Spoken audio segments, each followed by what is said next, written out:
In a few moments, I will sign the North American Free Trade Act into law. NAFTA will tear down trade barriers between our three nations. It will create the world's largest trade zone and create 200,000 jobs in this country by 1995 alone.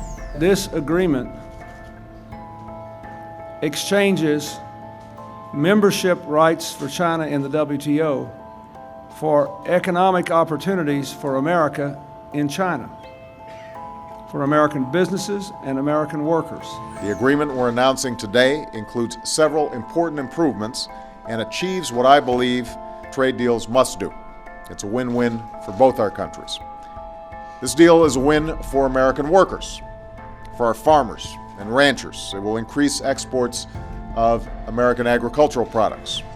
So instead of having a race to the bottom for lower wages and worse working conditions and more abuse of our natural resources, this is a race to the top. It's not just good for our businesses, it's good for our workers. All right, America, how many of these trade deals have we been fooled by? As each agreement is approved, America continues its spiral downward. Today, we are in a race against the clock. As of November 5th, 2015, President Obama gave official notice to Congress of his intent to enter into the Trans-Pacific Partnership Agreement, or TPP. This is the largest trade deal in U.S. history, covering 40% of the global economy. It is being promoted as a free trade deal that will increase exports between 12 countries. This deal began in 2008, but for the last 7 years was held classified.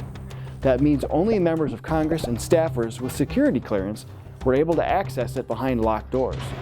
While viewing it, they were not allowed to make copies, take photos, or even carry out handwritten notes.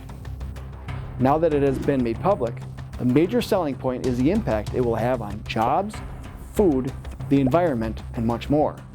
To promote this trade deal, President Obama has stated, I understand why a lot of people are skeptical of trade deals. Past deals didn't always live up to the hype.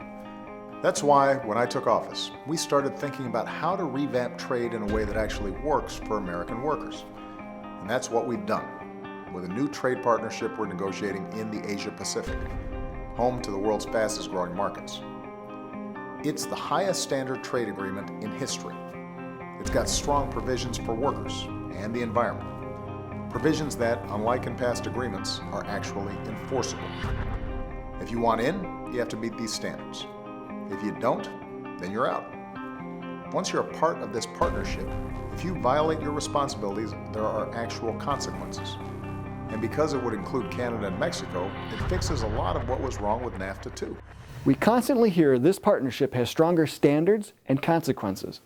However, with little transparency, we still do not hear what those standards are or who will be enforcing them. Many don't realize that once the TPP is enacted, oversight will be done through the TPP Commission. So what exactly is that? In Chapter 27, the TPP agreement explains how it will create a new administrative body known as the Commission. As it stands now, this commission would be able to make decisions on anything pertaining to the implementation or operation of the TPP agreement. Its decisions would not be subject to review, let alone reversal, by Congress or any other existing governmental body. If the TPP deal is approved, the Commission would appear to be extremely dangerous to American sovereignty. Until the details of the Commission are clear, America has no clue as to what it is agreeing to. This is not the only area of concern. Chapter 28, Dispute Settlement, creates a new transnational system of investor-state dispute settlement tribunals. Decisions made within this system cannot be reviewed, appealed, or challenged in existing court systems of any TPP member country.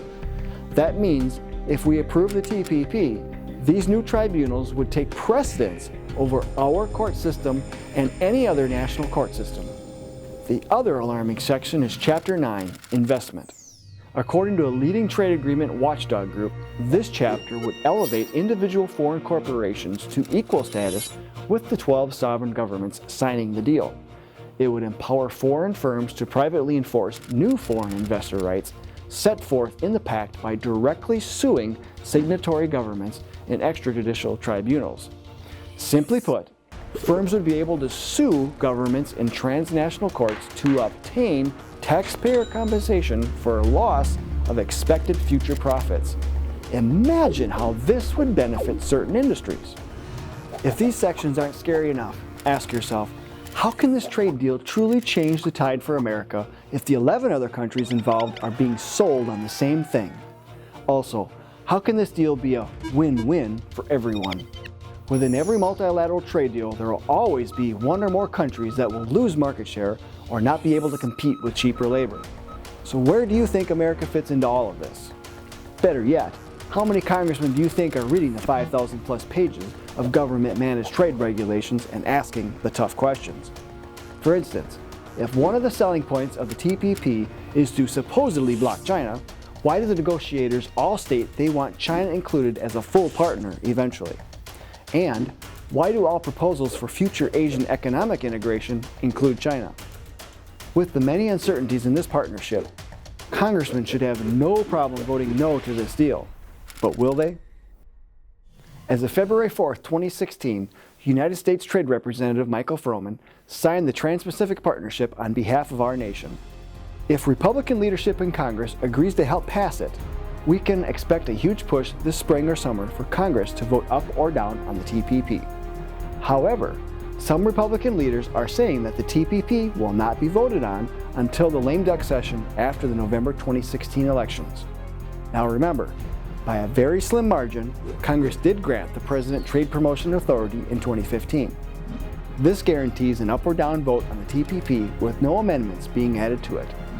If every member of Congress that voted for TPA would vote in favor of the TPP, it would pass. Let's not be fooled again.